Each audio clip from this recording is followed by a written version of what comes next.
My GPS led me into an infinite generating suburb. Every way I go, the suburb keeps on expanding. I'm pretty sure I'm trapped in here forever. I think we're lost. I edged the car along, looking for Rosebud Lane. But all I saw were rows and rows of the same cookie-cutter suburban house, crammed in next to each other, going on forever. Sighing, I pulled over at the curb. Can you check the GPS? Sure. As he pulled out his phone, I stared out the windshield. Even though it was a sunny, beautiful day, the neighborhood was a ghost town. Nobody walking their dog on the sidewalk. No kids playing in the street. I glanced around at the houses, and though it was hard to tell from the reflections on the windows, it looked like the curtains were drawn. Dave sighed next to me. I don't think is right. What do you mean? He handed me the phone. The app showed our location. In the middle of the woods. I zoomed out a bit, but no suburbs showed up. Whoa, that's weird. I pulled out my phone, but the same thing happened. Little blue dot in the middle of the woods. The closest road was the 2-lane highway we'd pulled off of. Guess this is a really new development. Google Maps was almost always accurate, but if the houses had just been built, maybe the software hadn't caught up yet. They certainly looked very new, overlapping gables, big windows with no shutters, all neutral colors. The grass perfect, without muddy tracks from dogs or kids. The white siding so crisp and pristine, it almost glowed. The windows shiny as a mirror. I hated that sterile, almost uncanny look of new houses. Like they'd just been copied and pasted out of a video game and plopped down in the earth. No personal touches, no wear and tear, no character. Just sterile and empty and perfect. Maybe you should call Megan, I said. Dave glanced at the clock. I don't want to interrupt the shower. Yeah, but we're lost, and the GPS isn't working. He sighed. If we don't find it in 10 minutes, I'll call her. That was Dave for you. Always thinking of others. Which was nice, of course, until it got to these kinds of things. He'd rather waste our time, driving around aimlessly, than give Megan a quick call for fear of being rude. It was always like that with him. But whatever. They say pick your fights, and this wasn't important enough to go to battle over. I continued crawling down the street, past more and more identical houses. But just as I was thinking maybe Ish'd force him to call Megan, that this was a fight worth choosing, I saw it. A turn up ahead. I sped towards the intersection, hoping the little green sign said Rosebud Lane. But as we got closer, my stomach dropped. What the hell? It was blank. It was just a green rectangle of metal. No text on it whatsoever. Wow, someone fucked up, Dave laughed. They had one job. Do you think I should turn? Wait, let me pull up the GPS. The car idled on the corner as I waited for Dave to pull out his phone. Nah, still in the woods. I guess turn on it, yeah. I flicked on my blinker and turned onto the unnamed street. More cookie-cutter houses with curtained windows. All painted a perfectly neutral beige with white trim. Even the front lawns looked identical, 3 shrubs along the porch, and a big hydrangea on the garage end. There were no cars in any driveways, either. Just like the previous street. I wonder if they're so new, some of them haven't even been moved into. Just standing empty. For some reason, the thought sent a chill down my spine. How weird would it be to live in this neighborhood, surrounded by empty houses? I'd hate to live here, I muttered. It'd be nice to have something brand new, though.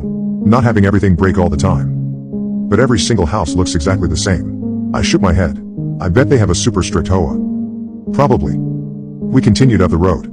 It seemed like the houses stretched into infinity, disappearing into the light fog. What was it, again? Number 52? Yep. I slowed the car, looking for mailboxes, so I could check the house numbers. But the houses didn't have mailboxes. I guess they must have one of those communal ones, I thought, like apartments and townhouses have. But the houses didn't have numbers on the front doors, or the porches, either. So weird. We continued driving, but I couldn't shake the uneasy feeling. Identical houses, extending to infinity. Like someone had just copy-pasted them on a computer screen. I let out a sigh and stared out at the road, looking for signs of life, individuality, anything. And then, finally, through the gloom and mist, I saw a smudge of color. A stop sign. Oh, good. We'll see what street we're on, I said. But as we approached, my stomach twisted. My heart pounded in my chest. There wasn't an intersection. Or even a crosswalk. There was no actual reason for cars to stop. Yet, the stop sign was still there.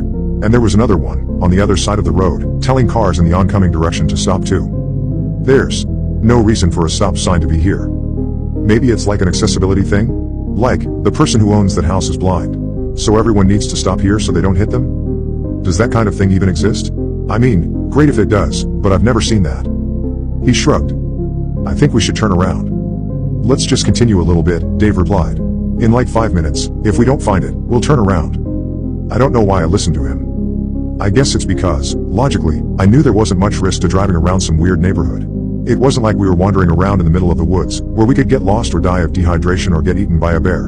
It was 1 p.m. in the afternoon, and we were driving down a suburban road. But the instinctual part of myself, the part that evolved over hundreds of thousands of years, that prevented humans from going extinct long ago, was screaming. There is something wrong here. Get out. Get out, now. I drove forward, glancing in the rearview mirror. The stop sign lingered there, its bright red almost unnatural against the gray gloom of the sky. Over the next few minutes, we didn't get any closer to finding Megan's house. There were no street signs. No mailboxes. No indication of where we were going. Even the car's compass seemed messed up, as it switched from north to west a few times, even though we appeared to be going in a straight line. I finally pulled over to the side of the road and pulled out my phone. I'm just going to call Megan, Dave said finally, breaking the silence. Thank you, I snapped back, unable to keep the annoyance out of my voice. After a moment, Dave shook his head. Not picking up. All right, let's just go home. But we told her we'd be there. I sighed and stared at him. Okay, so what do you want me to do? We're lost. GPS isn't working and she isn't picking up. He paused, glancing around. Maybe we should ask somebody. Who? There's no one here. Maybe. Knock on a door? My eyes widened. That's weird. Look, let's just knock on a door and ask. If they don't answer, we'll give up and go home. I puffed out a breath. Fine. I pulled over to the curb. We got out and started up the driveway.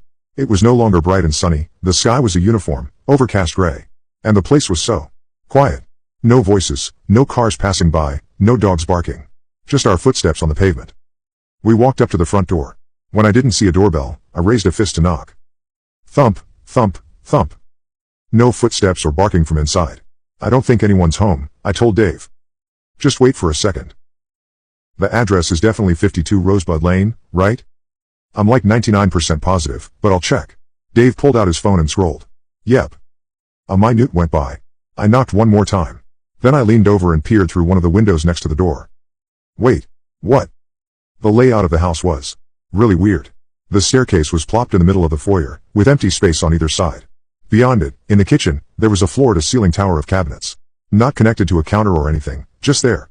There was a painting on the wall, of a woman standing on a rainy city street, but her eyes were drawn and upside down. What the hell? It felt like I was looking at an AI-generated image. Something made by a machine, trying to replicate what a house was supposed to look like inside. Without any understanding of the function of stairs or cabinets or human behavior at all.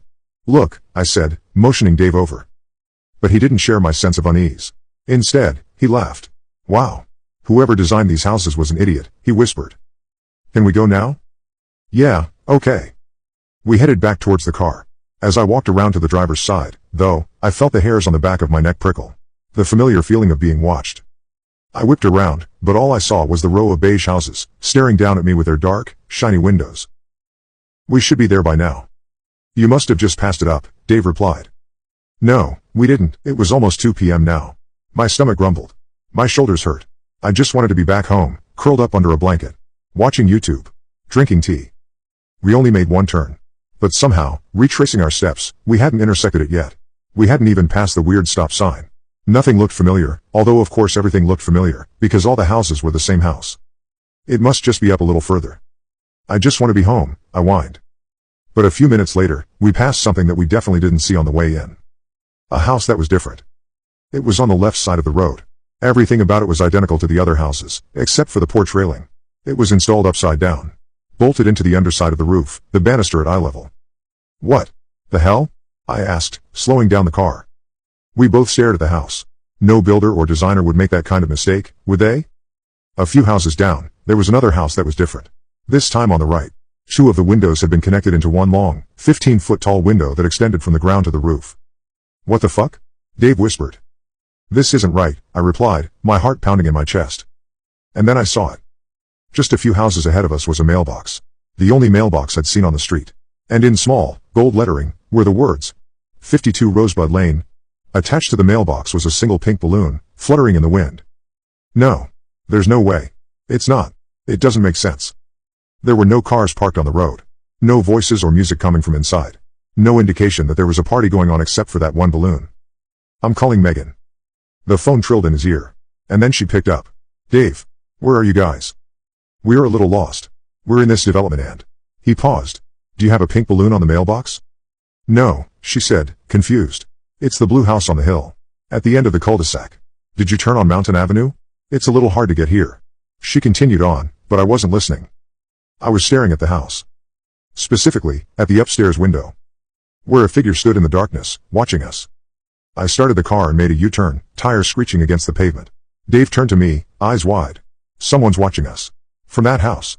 I stomped on the accelerator, the car rocketing down the suburban road. Slow down. Dave shouted.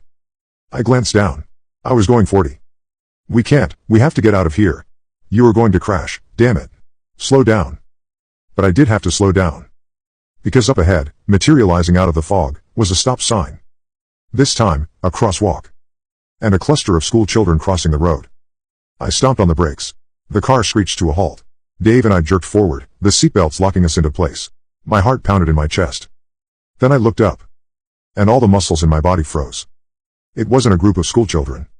It was an amalgamation of arms and legs, backpacks and sneakers, tousled hair and ponytails, put together like some nightmarish jigsaw puzzle. No faces, no eyes, just things that gave the illusion of a normal group of children crossing the street. I stared at the monstrosity 20 feet in front of us, partially veiled by fog. And then I switched the car into reverse. What the fuck? Call 911. I screamed at Dave. Now. We careened past the upside-down railing, the 15-foot window, the pink balloon. As we sped by, the houses got stranger and stranger. Chimneys leading up to the sky. Floating gables. Hardwood floors that spilled out into the grass. They say they can't trace our location. Dave shouted. Then, I don't know, tell them to go on the highway. Route 140. Turn at Glenmont Road, and then make a right at the subdivision. He relayed that to them, but my heart was pounding. If we hadn't been able to retrace our steps, if they couldn't track our location, how would they find us? I slowed down slightly, glancing around the street, looking for something, anything, that I recognized. But all I saw were the windows. The curtains wide open, in every single one.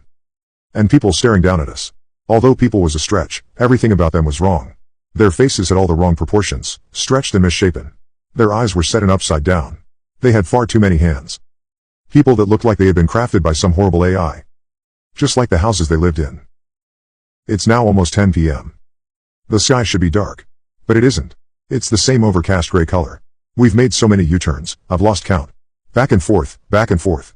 But it's never the same. The houses, the people, are always different. Like the world is generating just for us each time we drive down it. Popping in and out of existence. The police called us. They tried locating us, again and again. But every time they failed.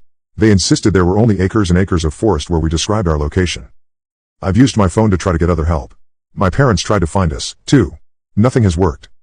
I only have 10% battery left. So I'm posting this online in the hopes that maybe someone, somewhere, knows how to escape this place. Maybe we'll finally get out. I'm so hungry. I'm so tired. All I want to do is stop the car and lie back in my seat, drift off to sleep. But I'm afraid if I do that, they'll get us. The not people in the houses.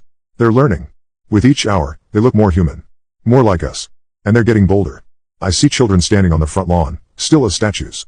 Women standing on the sidewalk, with faces that almost pass for human. Men crossing the street in front of us. Whenever we drive by, they all start moving in our direction. Like we're magnetic. A homing beacon. Dave is driving now so I can post this. Maybe I'll take a short nap.